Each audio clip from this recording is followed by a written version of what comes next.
Metre bridge. तो metre bridge एक instrument है जो हम फिजिक्स लैब में यूज करते हैं किसी अननोन रेजिस्टेंस को फाइंड करने के लिए। पहला काम इसका ये, किसी वायर का रेजिस्टेंस फाइंड कर सकते हैं या उसके मटेरियल की रेजिस्टिविटी भी हम फाइंड कर सकते हैं। और रेजिस्टिविटी या कंडक्टिविटी एक ही बात है, रेसिप्रोकेट करके हमको कंडक्टिविटी भी मिल जाएगी। तो किसी अननोन रेजिस्टेंस को फाइंड करना, उसके मटेरियल की रेजिस्टिविटी या कंडक्टिविटी फाइंड करना, इस काम के लिए हम इस इंस्ट्रूमेंट का इस्तेमाल करते हैं।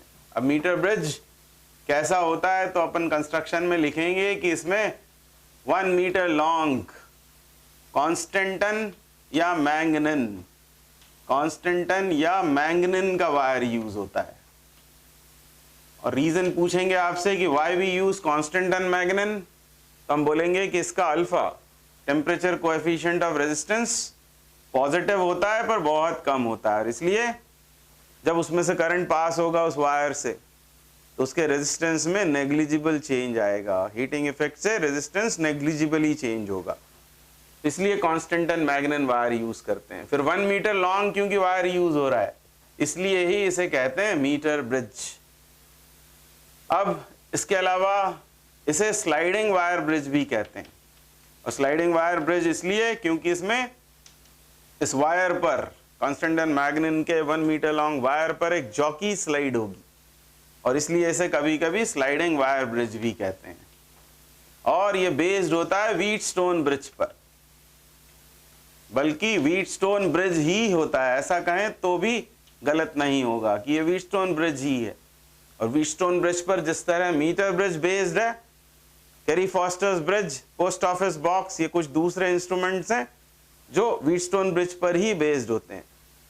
तो व्हीटस्टोन ब्रिज पर बेस्ड है, रेजिस्टेंस वर्कआउट करना है या रेजिस्टेंस, अननोन रेजिस्टेंस फाइंड करना है, रेजिस्टिविटी या कंडक्टिविटी फाइंड करना है। अब हम इसको पढ़ते हैं और साथ साथ हम व्हीटस्टोन ब्रिज भी बना लेंगे, तो इसको समझना और आसान हो जाएगा। तो मीटर ब्रिज में क्या होता है, तो मीटर ब्रिज में एक वुडन प्लांक पर हम इस तरह की 3 ब्रास की स्ट्रिप्स लगा लेते हैं। ये एक स्ट्रिप, एक और स्ट्रिप, इस तरह से हमने लगा ली यहां 3 स्ट्रिप्स। किसकी हैं ये हैं ब्रास की स्ट्रिप्स, 3 स्ट्रिप्स, उसमें से 2 एल शेप्ड और एक स्ट्रेट। और यहां वो वायर, वो जिसकी बात अभी हमने की थी, कॉन्स्टेंटन मैग्नेन का 1 मीटर लॉन्ग वायर, वो यहां कनेक्ट कर लिया जाता है। AC ये वो वायर हो गया। अब यहां 2 गैप फॉर्म हो जाते हैं, एक लेफ्ट गैप, एक राइट गैप, और यहां कुछ कनेक्टिंग स्क्रूज या बाइंडिंग स्क्रूज लगे हुए होते हैं। अब वो रेजिस्टेंस हमें फाइंड करनी है, अननोन रेजिस्टेंस, उसको लाकर हम यहां कनेक्ट कर लेंगे इस गैप में, राइट गैप में।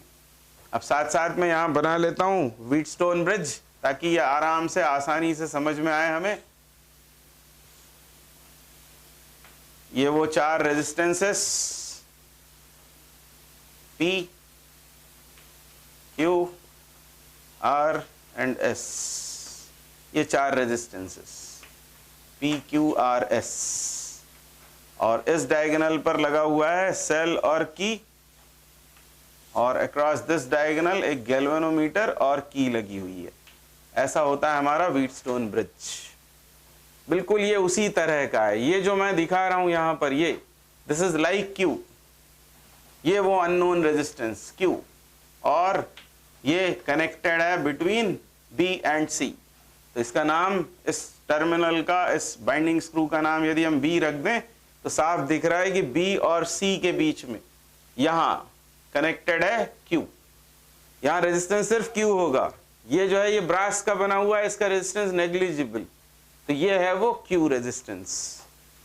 और इस गैप में, लेफ्ट गैप में, यहां लगा लेंगे एक रेजिस्टेंस बॉक्स। और रेजिस्टेंस बॉक्स एक नोन रेजिस्टेंस होता है। एक बॉक्स आपको लैब में मिलेगा, उसमें कई सारी कीज होती हैं, 1 ओम से लेकर इनफाइनाइट तक कई सारी कीज होती हैं।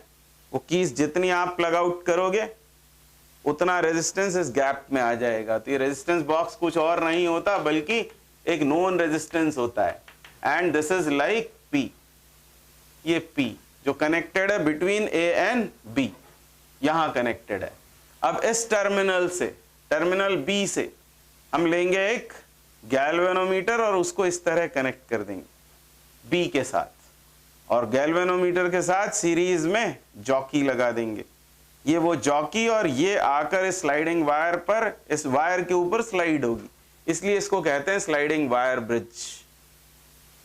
तो ये वाली आर्म हो गई BJ, मतलब ABCD, यानी ये BD ब्रांच, ये गैल्वेनोमीटर वाली ब्रांच हो गई, इसका नाम D रख देते हैं। ये जॉकी तो J जॉकी को शो कर रहा है और ये D में उस सर्किट से उसका कंपैरिजन करने के लिए इसका नाम D रखा हुआ है। अब ये जो पार्ट है वायर का AD, ये AD ये लाइक R हो गया, और बचा हुआ ये जो DC होगा ये S के बराबर हो जाएगा। इस तरह ये चार रेजिस्टेंसेस हो गए, PQ, resistance of part AJ and resistance of part JC।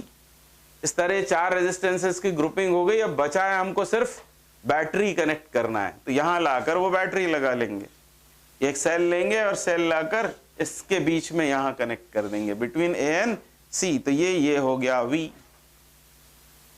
तो ये बिल्कुल व्हीटस्टोन ब्रिज है। जैसे ही सर्किट क्लोज करेंगे उसी तरह जैसे हमने समझाया था व्हीटस्टोन ब्रिज में करंट का डिस्ट्रीब्यूशन होगा, सभी रेजिस्टेंसेस में से करंट फ्लो होने लगेगा, इसमें से भी करंट हमको दिखाई पड़ेगा। अब हम सिर्फ इसे चलाएंगे जॉकी को और इसको मूव करेंगे, इतना मूव करेंगे, तब तक मूव करेंगे जब तक गैल्वेनोमीटर का डिफ्लेक्शन 0 नहीं हो जाता है। मतलब हमको नल डिफ्लेक्शन की कंडीशन लानी है। तो इस जॉकी को तब तक चलाते हैं जब तक गैल्वेनोमीटर का डिफ्लेक्शन 0 नहीं हो जाता, और जब ये 0 होगा डिफ्लेक्शन, तब समझना चाहिए कि VB, जैसा हमने बोला था आपसे, VB और VD बराबर हो गए हैं। Potentials of B and D are equal, no current flows through galvanometer, और उस कंडीशन में इसका रेजिस्टेंस का ratio P/Q is equal to होना चाहिए resistance of AJ upon resistance of JC। तो इन बैलेंस्ड कंडीशन क्या होगा, ऐसा हमें लिखना पड़ेगा, P/Q। P कौन है, resistance taken from the resistance box, P/Q, this is unknown resistance. P/Q is equal to resistance of AJ upon resistance of JC, AJ JC। और मान लो ये लेंथ L है AJ की, क्योंकि उसके साथ हमने बताया था आपको एक मीटर स्केल भी पैरेलल में लगा हुआ रहता है। उस पैरेलल में लगे हुए मीटर स्केल से, या नहीं बताया था तो अब बता देता हूं कि ये एक मीटर स्केल और इसके साथ पैरेलल में लगा हुआ होता है, जिसमें 0 से 100 तक उसके डिविजन्स होते हैं सेंटीमीटर में, ताकि हम ये लेंथ निकाल पाएं कि ये बैलेंसिंग लेंथ कितनी है। तो मान लो ये L है, तो AJ का रेजिस्टेंस कितना होगा, तो रेजिस्टेंस का फॉर्मूला रो L/A, A उसका area of cross section, rho resistivity, इसकी हालांकि जरूरत नहीं पड़ेगी। अब ये यदि L है और ये लेंथ इसकी 100 सेंटीमीटर है, तो ये लेंथ कितनी है, 100 माइनस L। तो इसका रेजिस्टेंस कितना होगा, तो ये होगा रो 100 माइनस L अपॉन A। तो A से A कैंसिल आउट, रो से रो कैंसिल आउट, P/Q। अब हमारा अननोन कौन है, Q, तो Q हम इसमें से वर्कआउट कर लेंगे, 100 minus L into P L। अब हमको यहां सब कुछ पता है। P क्या है, तो P है रेजिस्टेंस बॉक्स में से जो हमने रेजिस्टेंस यहां पर लाया है उसमें से निकाला है, नोन है, P इज नोन।